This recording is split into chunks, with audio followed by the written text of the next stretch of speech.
Hi guys! Ito nga yung part 12. Pero lalagmitin ako ngayon. Alam mo bakit? Kasi ulanan ako kagabi. Hindi ako nagpanilaw. Ang naging games ko pala ngayon ay Tower, Gummy Pink. Madali lang yun matapos. Basic lang yun. Ay dahil kinulog pa ako.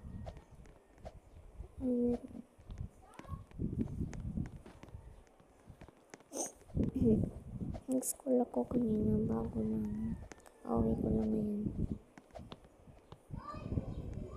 Pagkaabot ko, nag-relax ako. Kasi boring. Bye guys, thank you for watching. Cut muna. Bye!